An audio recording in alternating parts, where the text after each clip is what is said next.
Assalamualaikum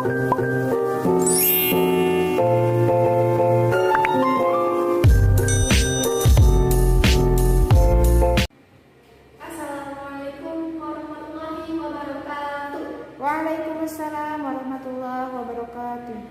Alhamdulillah, alhamdulillahirabbil alamin. Wa bihi nasta'inu ala umuri dunya wa din. Assalatu wassalamu ala asrofil anbiya'i wal mursalin wa ala alihi wa sahbihi ajma'in.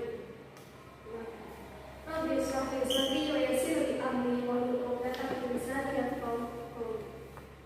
Puji syukur kehadirat Allah yang telah melimpahkan kesempatan kepada saya sehingga saya bisa ada di kelas ini untuk menyebarkan suatu DCM.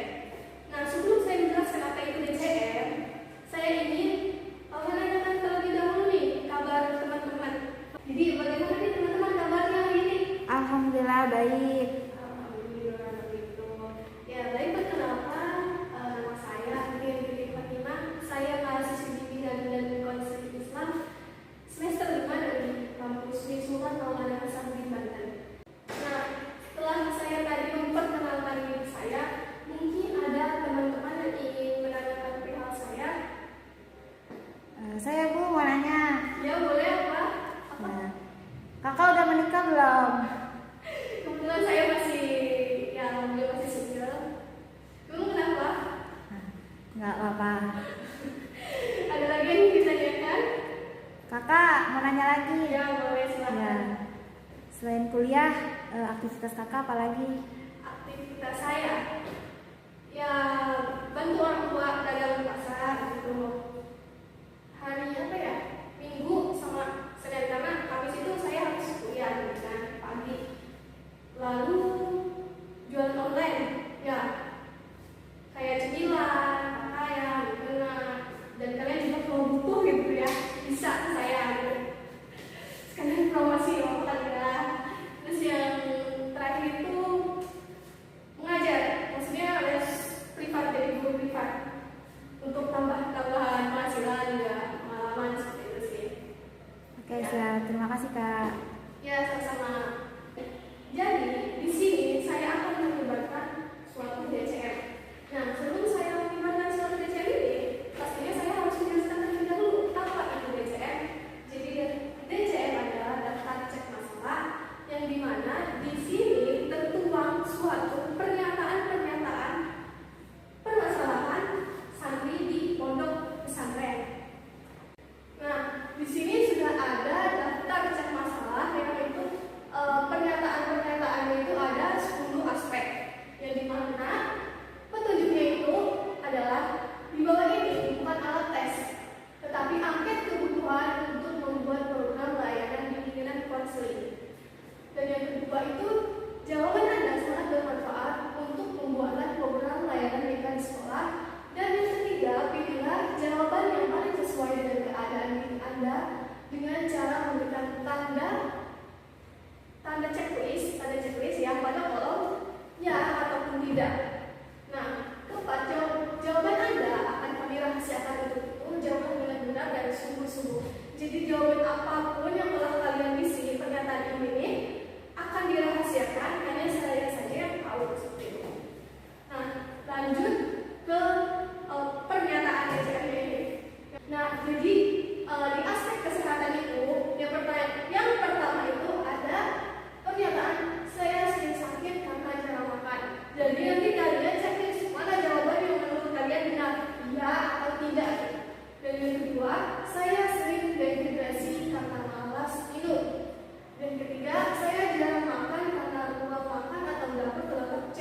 bidang layanan.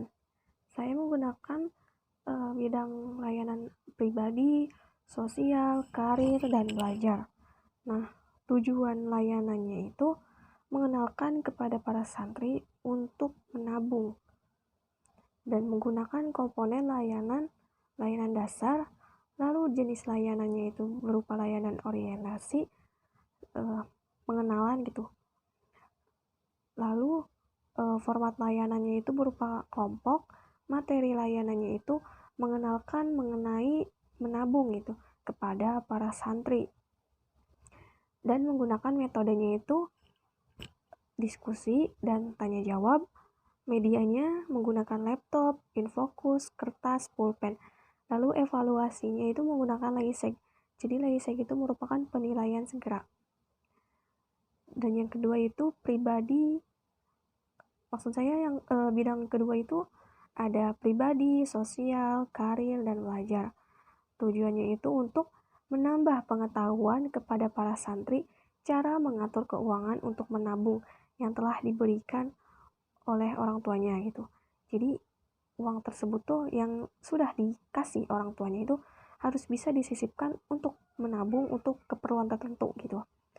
Lalu menggunakan komponen layanan dasar.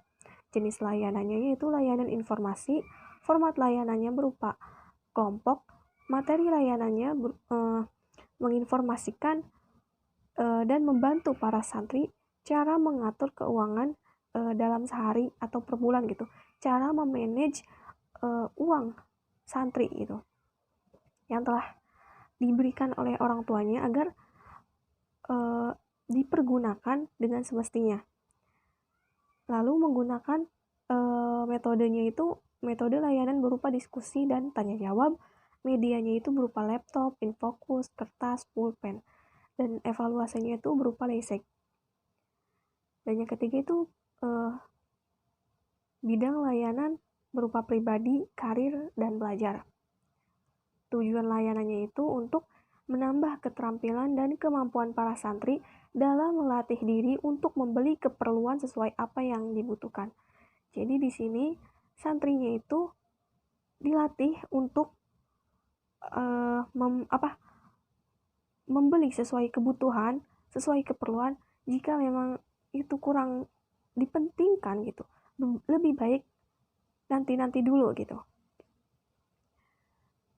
Lalu komponen layanannya itu berupa layanan dasar, jenis layanannya itu berupa bimbingan kelompok, format layanannya itu berupa kelompok, dan materi layanannya itu berupa santrinya itu dengan cermat mampu mengelola keuangan gitu, mengelola strategi keuangan gitu. Lalu metode layanannya itu berupa training.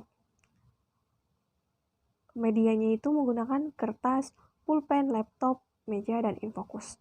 Evaluasinya itu berupa LAISEG. Dan yang terakhir itu bidang layanannya itu pribadi, sosial, dan karir. Tujuannya itu agar santri mampu untuk membuat jalan keluar ataupun solusi dari permasalahan yang sedang dialaminya. Menggunakan komponen layanan berupa layanan dasar, jenis layanannya berupa aplikasi instrumentasi, format layanannya berupa kelompok, materi layanannya itu santri mampu untuk memberikan solusi ataupun jalan keluar dari permasalahan yang sedang dialaminya. Lalu metode layanannya itu berupa workshop. Medianya menggunakan infocus, laptop, pulpen, dan kertas. Evaluasinya itu berupa LAISEG. Nah, mungkin itu saja yang bisa saya sampaikan, mulai dari DCM-nya, hasilnya, lalu programnya, dan bila mana memang teman-teman ada yang ingin ditanyakan ataupun ada yang kurang paham bisa ditanyakan sekarang. Bagaimana? Cukup Bu. Cukup, oke. Cukup Kak. Ya sudah, mungkin ya itu saja dari saya. Ya mungkin nanti ada yang ingin ditanyakan gitu. Mungkin sekarang memang nggak ada yang ingin ditanyakan, tapi ya mungkin kedepannya mungkin ada gitu ya, bisa hubungi saya. Nanti nomor saya akan saya catat ya teman-teman. Ya terima kasih. kasih atas waktunya. Wassalamualaikum warahmatullahi wabarakatuh. Waalaikumsalam warahmatullahi wabarakatuh.